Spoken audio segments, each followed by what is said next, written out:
नमस्कार दोस्तों, स्वागत है आपका हमारे YouTube चैनल कॉमरेड स्टोरीज में। आज मैं आपको सुनाने जा रहा हूँ एक नई कहानी, ध्रुव तारा। तो चलिए सुनते हैं इस कहानी को। राजा उतानपाद ब्रह्मा जी के पुत्र मनु के पुत्र थे। उनका विवाह एक बहुत ही सुंदर कन्या से हुआ था जिनका नाम सुनीति था। राजा अपनी पत्नी से बहुत प्रेम करते थे, लेकिन उन्हें कोई संतान नहीं थी, इसलिए रानी ने राजा को दूसरा विवाह करने को कहा। राजा अपनी पत्नी से बहुत प्रेम करते थे, इसलिए उन्होंने मना कर दिया और कहा कि दूसरी पत्नी के आने से तुम्हारा स्थान कम हो जाएगा। जिस पर सुनीति ने कहा, मुझे आप पर विश्वास है, ऐसा नहीं होगा। राजा को सुनीति की हठ माननी पड़ी और उन्होंने दूसरा विवाह कर लिया। उनकी दूसरी पत्नी का नाम सुरुचि था। विवाह के बाद जब सुरुचि महल आई तब उसे राजा की पहली पत्नी के बारे में पता चला। यह जानने के बाद सुरुचि ने उत्तानपाद से कहा, जब तक आपकी पहली पत्नी वन प्रस्थान नहीं करेगी वो महल में प्रवेश नहीं करेगी। यह सुनकर सुनीति स्वयं ही राजमहल त्याग कर वन में रहने चली गई। कुछ समय बाद राजा शिकार के लिए वन में जाते हैं और घायल हो जाते हैं। यह बात जब सुनीति को पता चलती है तो वो राजा को अपनी कुटिया में लाकर उनका उपचार करती हैं। राजा कई दिनों तक अपनी पहली पत्नी के साथ रहते हैं।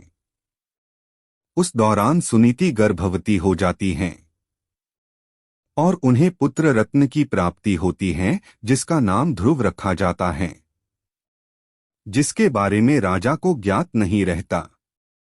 कुछ दिनों बाद राजा अपने महल चले जाते हैं। वहां भी रानी सुरुचि को पुत्र रत्न की प्राप्ति होती है, जिसका नाम उत्तम रखा जाता है। कुछ समय बाद राजा उत्तानपाद को ध्रुव के बारे में पता चलता है। वो रानी सुनीति को महल में आने का आग्रह करते हैं, लेकिन वो नहीं आती। ध्रुव को कभी कभी महल भेज दिया करती। यह सब देख रानी सुरुचि को ध्रुव से घृणा होने लगती है। एक दिन ध्रुव अपने पिता उत्तानपाद की गोद में बैठता है। यह देख रानी सुरुचि को क्रोध आ जाता है और वो उसे धक्का देकर अपशब्द कहती हैं और उसे छोड़ी हुई स्त्री का पुत्र कहकर अपमानित करती हैं। नन्हा ध्रुव कुटिया में आकर मां को पूरा घटनाक्रम सुनाता है। तब माता सुनीति उसे समझाती हैं, बेटा अगर कोई बुरा कहे तो उसके बदले में उसे बुरा मत कहो, इससे तुम्हें ही हानि होगी। अगर तुम अपने पिता की गोद में सहसम्मान बैठना चाहते हो तो भगवान विष्णु की उपासना करो, वो जगत पिता हैं। अगर बैठना है तो उनकी गोद में बैठो। बालक ध्रुव के मन में यह बात बैठ जाती है और वह यही भाव लिए यमुना तट पर नहाने जाता है। वहां उसकी मनोदशा जानकर नारद मुनि आते हैं और वो ध्रुव को भगवान की भक्ति की विधि बताते हैं, जिसे जानने के बाद ध्रुव कठोर तपस्या में लीन हो जाता है। कई महीनों तक खड़े होकर तपस्या करता है। कभी जल में तपस्या करता है तो कभी एक उंगली पर खड़े रहकर निरंतर ओम नमो वासुदेवाय का जाप पूरे ब्रह्मांड में गूंजने लगता है। नन्हे से बालक की इस घोर तपस्या को देख भगवान उसे दर्शन देते हैं।